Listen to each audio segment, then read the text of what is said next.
Thank you very much for the invitation. Yes, I had the pleasure being a trainer in this project for a while, and also to follow different, let's say, backgrounds and generations from these trainings.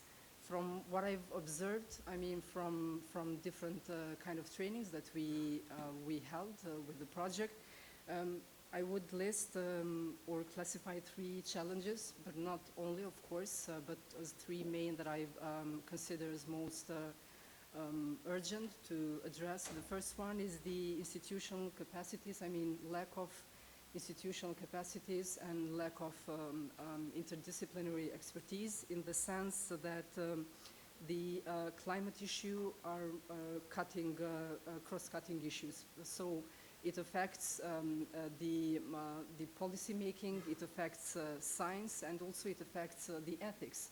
Because as the previous panelists, Ivana mentioned that maybe we do lack even knowledge for the basic concepts like ecology, starting from the kindergarten, primary schools, and up to the elder generations.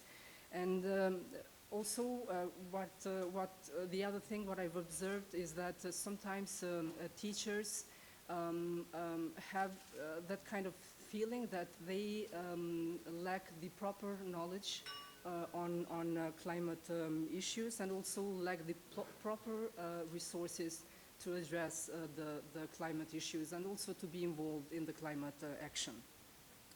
The second issue is the absence of national policy frameworks. So it is very important, I mean, to have this kind of top-down approach, and to have kind of incentives and push from the institutions, not only from the as well, to congratulate for this organization, and also for warm hospitality. Yes, and again, I would like as well to thank coordinator, because hosting us as or inviting us as an organization, skills development organization, that sometimes we are a kind of looking out of the field of expertise, but this is as well a visionary and strategically solution to bring together all kind of organization in such actions, but also to make us, to teach us how to lead these processes, skills development in general.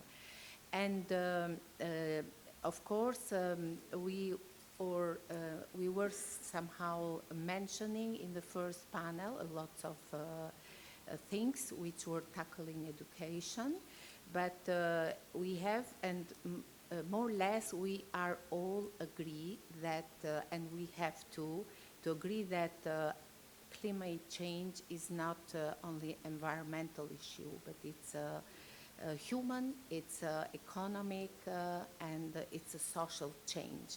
And this has to lead as well education system. Thank you for the invitation. Ecologic exists 14 years, and we work for topics of environment, active transport, circular chemistry.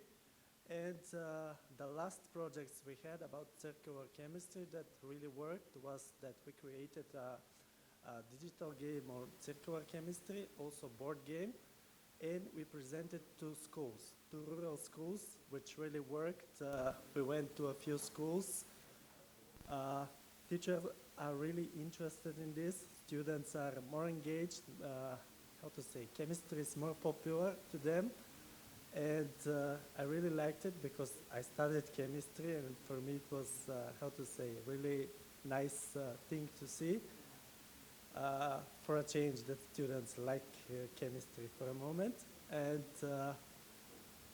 another thing that we really enjoyed is that we go to rural schools and municipalities, because we collaborate with more than 30, 40 rural schools and municipalities. And this Sunday we go and we are going, there is a cycling event, and we use this cycling event not just to cycle, but also to present some of our materials. So there will be a cycling, how to say, a workshop for children. And on this cycling workshop, And returning to your question, based on my working experience in training of trainers throughout Fast Forward project, I believe that there are several recommendations that can support the incorporation of climate change education in Albanian school university, but not only in Albanian system education, but throughout all the region. So what is most important that other colleagues emphasized previously, but in my opinion as well, is the most important thing is to incorporate climate topic in curricula. As Anna mentioned, climate change is not only an environmental science issue. It impacts every aspect of our lives, from agriculture and technology to economics and social sciences. Yeah, well, thank you for the opportunity to be here. Good morning, everyone. And well, from my experience, like an urban planning and in the context of geomatics, there's no better way that using real data territorial information. When you analyze your own city using GIS tools and also open data sets and the new AI model-based information, you can connect the real climate change into regional perspectives. So I want to remark that cities are already built and that climate change is already here. So what we need to do is to adapt our cities to these climate change hazards, and there is no better way to use these tools. Also, in this context, artificial intelligence could represent like a really good ally to understand our cities and to, how to say this, and to act into a preventive approach and not to a reactive approach. So using these tools, open data sets, and the collaboration with stakeholders from everywhere, we can design and plan our cities, replan our cities to Non-formal education is really important, and youth activists are also really important. So they are playing a key role and really crucial role in engaging the things you don't learn in school, because schools leave a gap, and the whole formal education leaves a gap, especially this topic in climate change. I will give an example of Bosnia and Herzegovina, and I think it's a little bit different from other West Balkan countries, because Bosnia and Herzegovina by 1995 has established its country, and by Dayton Agreement it is separated into two entities and one district. So the first entity is the Federation of Bosnia and Herzegovina, and it has 10 cantons, and each of those 10 cantons has their own Ministry of Education. And and also in Republic of Srpska there is one Ministry of Education, one central, and also in District Brčko it's different Ministry of Education.